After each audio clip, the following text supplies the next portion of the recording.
ಎಲ್ಲರಿಗೂ ನಮಸ್ಕಾರ ಸ್ನೇಹಿತರೆ. ಕುಟುಂಬದವರಿಗೆ ಒಳ್ಳೆಯದಾಗಲಿ ಎಂದು ಮಹಿಳೆಯರು ದೇವಿಗೆ ನಿಂಬೆಹಣ್ಣಿನ ದೀಪವನ್ನ ಬೆಳಗುತ್ತಾರೆ.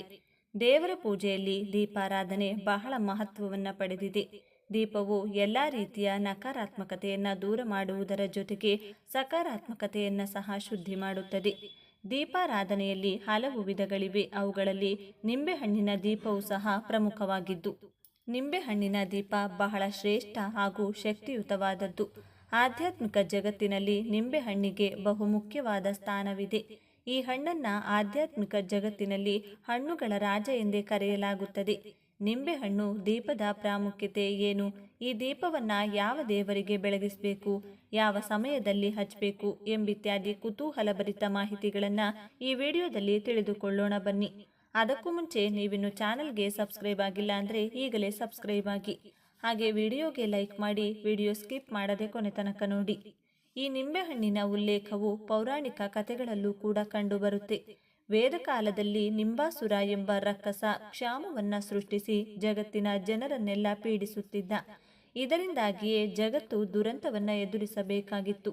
ಈ ರಾಕ್ಷಸ ಬ್ರಹ್ಮದೇವರು ಹಾಗೂ ಶಿವದೇವರಿಂದ ವರವನ್ನ ಪಡೆದು ಬಹಳ ಪ್ರಬಲನಾಗಿರುತ್ತಾನೆ.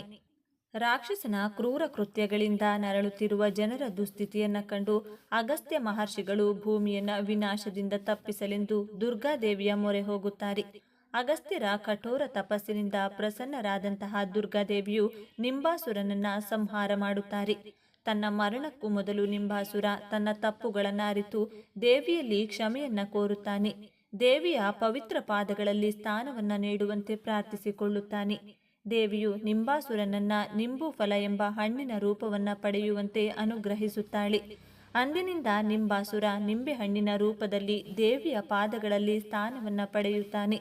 ಯಾರು ನನ್ನನ್ನ ನಿಂಬೆಹಣ್ಣಿನ ದೀಪ ಹಾಗೂ ಹಾರಗಳನ್ನ ಅರ್ಪಿಸಿ ಪೂಜಿಸುತ್ತಾರೋ ಅವರ ಕಷ್ಟಗಳನ್ನ ಪರಿಹರಿಸುತ್ತೇನೆ ಎಂದು ದುರ್ಗಾದೇವಿ ಅನುಗ್ರಹಿಸುತ್ತಾರೆ. ಹಾಗಾಗಿಯೇ ದೇವಿಯ ಆರಾಧನೆ ನಿಂಬೆಹಣ್ಣಿನ ದೀಪಕ್ಕೆ ಬಹಳಷ್ಟು ಮಹತ್ವವಿದೆ. ನಿಂಬೆಹಣ್ಣಿನ ದೀಪವನ್ನ ಎಲ್ಲಿ ಬೆಳಗಬೇಕು?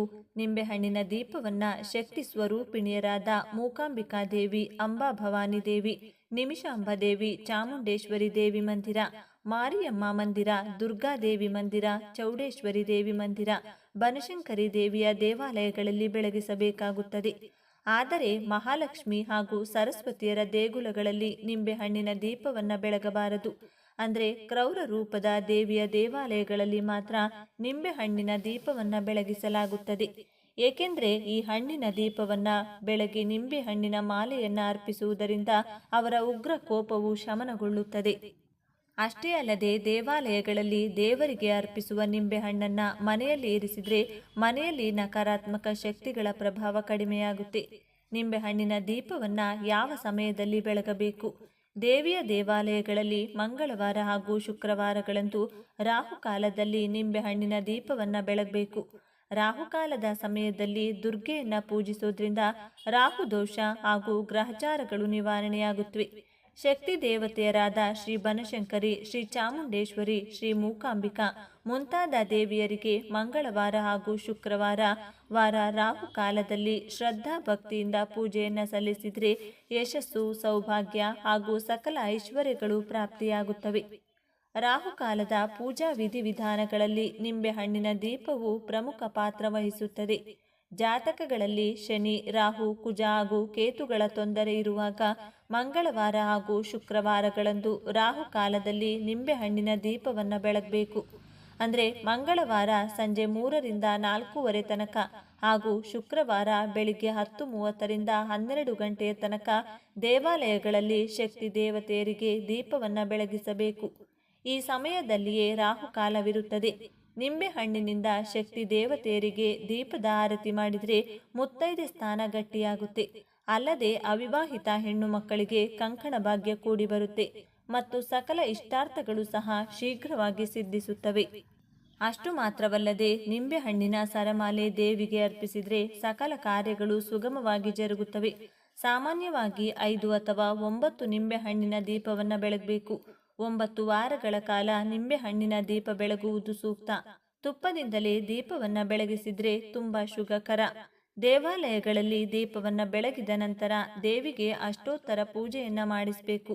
ನಿಂಬೆಹಣ್ಣನ್ನು 2 ಹೋಳು ಮಾಡಿಕೊಂಡು ರಸವನ್ನು ದೇವಿಯ ದೇವಸ್ಥಾನದ ಹೊರಗೆ ಇರುವಂಥ ಪೀಠದಲ್ಲಿ ಹಾಕಿ ಅನಂತರ ಆ ಹೋಳನ್ನು ಬಟ್ಟಲು ತರಹ ಮಾಡಿ ಅದರಲ್ಲಿ ತುಪ್ಪವನ್ನು ಹಾಕಿ ಬತ್ತಿ ಇಟ್ಟು ದೀಪವನ್ನು ಬೆಳಗಬೇಕು.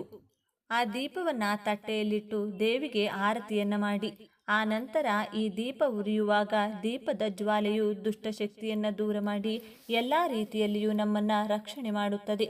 ರಾಹುಕಾಲದಲ್ಲಿ ಶಕ್ತಿ ಸ್ವರೂಪಿಣಿ ದೇವತೆಗಳಿಗೆ ನಿಂಬೆಹಣ್ಣಿನ ದೀಪವನ್ನು ಬೆಳಗುವುದರಿಂದ ಆಗುವಂಥ ಲಾಭಗಳು: ಸಂಸಾರದಲ್ಲಿ ಯಾವಾಗಲೂ ಜಗಳವಾಗುತ್ತಿದ್ರೆ, ಆರೋಗ್ಯದಲ್ಲಿ ಸಮಸ್ಯೆಗಳಾಗುತ್ತಿದ್ರೆ, ವ್ಯಾಪಾರದಲ್ಲಿ ವ್ಯವಹಾರಗಳಲ್ಲಿ ತೊಂದರೆಯಾಗುತ್ತಿದ್ರೆ, ಮದುವೆ ವಿಳಂಬವಾಗುತ್ತಿದ್ರೆ, ಮಕ್ಕಳಿಂದ ಕಿರಿಕಿರಿ ಅನುಭವಿಸುತ್ತಿದ್ರೆ, ಶತ್ರುಗಳ ಕಾಟ ಹೆಚ್ಚಾಗುತ್ತಿದ್ರೆ, ಕೆಟ್ಟ ಕನಸುಗಳು ಬೀಳುತ್ತಿದ್ರೆ, ವಿದ್ಯಾಭ್ಯಾಸದಲ್ಲಿ ತೊಂದರೆ ಅನುಭವಿಸುತ್ತಿದ್ರೆ ದೇವಿಗೆ ನಿಂಬೆಹಣ್ಣಿನ ದೀಪವನ್ನು ಬೆಳಗಿಸಿ ಆರಾಧನೆ ಮಾಡುವುದರಿಂದ ಈ ಎಲ್ಲ ಸಮಸ್ಯೆಗಳಿಂದ ಮುಕ್ತಿ ಕಾಣಬಹುದು.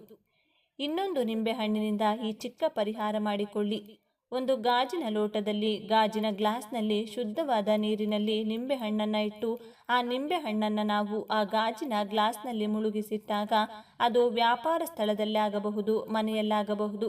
ಇದರಿಂದ ಏನು ಪ್ರಭಾವ ಆಗುತ್ತೆ, ಇದು ಎಷ್ಟರ ಮಟ್ಟಿಗೆ ಹೇಗೆ ಪ್ರಭಾವ ಬೀರುತ್ತೆ ಅಂತಂದರೆ, ನಿಂಬೆಹಣ್ಣು ಅಂದರೆ ಗೊತ್ತು. ಯಾಕಂತ ಹೇಳಿದರೆ ಒಂದು ಧನಾತ್ಮಕ ಶಕ್ತಿಯನ್ನು ಜೊತೆಗೆ ದೇವತಾ ಲಹರಿಗಳನ್ನು ಹೀರಿಕೊಳ್ತಕ್ಕಂಥದ್ದು. ಆ ನಿಂಬೆಹಣ್ಣನ್ನು ಗಾಜಿನ ಗ್ಲಾಸ್ನಲ್ಲಿ ಹಾಕಿಡಬೇಕು. ಸಾಮಾನ್ಯವಾಗಿ ವ್ಯಾಪಾರಿ ಸ್ಥಳಗಳಲ್ಲೂ ಕೂಡ ನಾವು ನೋಡಿದ್ದೀವಿ. ಅದು ಕಾಣಿಸುವ ಹಾಗೆ ಇಡಬೇಕು. ಅದು ನೈಋತ್ಯ ಮೂಲೆಯಲ್ಲಾಗಲಿ ಈಶಾನ್ಯ ಮೂಲೆಯಲ್ಲಾಗಲಿ ಇಟ್ಟಿದ್ದೆ ಆದರೆ ಅಲ್ಲಿ ಋಣಾತ್ಮಕ ಶಕ್ತಿಗಳನ್ನು ಹೀರಿಕೊಂಡು ಬಿಡುತ್ತೆ. ಯಾವಾಗ ನಿಂಬೆಹಣ್ಣು ಹೋಗಿ ತಳಭಾಗದಲ್ಲಿ ಕುಳಿತುಕೊಂಡಿದೆ ಅಂತಂದರೆ ಆ ಮನೆಯಲ್ಲಿ ಯಾವುದೋ ಒಂದು ಕೆಟ್ಟ ಶಕ್ತಿ ಓಡಾಡ್ತಿದೆ, ಒಂದು ಕೆಟ್ಟ ದೃಷ್ಟಿ ಬಿದ್ದಿದೆ ಅಂತ ನಾವು ಗ್ರಹಿಸಬೇಕಾಗುತ್ತೆ. ವ್ಯಾಪಾರ ಸ್ಥಳದಲ್ಲಿ ಆಗಬಹುದು, ಮನೆಯಲ್ಲೇ ಆಗಬಹುದು. ಮತ್ತು ಇದರಿಂದ ಏನೇನು ಲಾಭ ಅಂತ ಹೇಳಿದರೆ, ಮನಸ್ಸು ಪ್ರಶಾಂತವಾಗಿರುತ್ತೆ, ಕಲಹಗಳುಂಟು ಮಾಡುವುದಿಲ್ಲ. ಎಲ್ಲೋ ಒಂದು ಕಡೆ ಗ್ರಾಹಕರು ಅಥವಾ ನಿಮಗೂ ಕೂಡ ಅಲ್ಲಿ ಒಂದು ಒಳ್ಳೆಯ ಬಾಂಧವ್ಯ ಏರ್ಪಡ್ತಕ್ಕಂತಹ ದಿನ ಕೂಡ ಇದಾಗಿರುತ್ತೆ.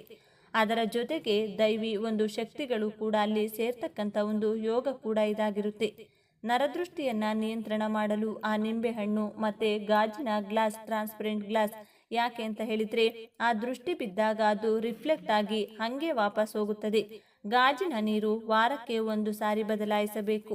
ಆ ಬದಲಾವಣೆಯ ದಿನ ಮಂಗಳವಾರ ಆಗಿರಬಹುದು. ಮಂಗಳವಾರ ಬದಲಾಯಿಸಿದ್ದೇ ಆದರೆ ಅದಿನ್ನೂ ಕಷ್ಟ ಆಗುತ್ತೆ.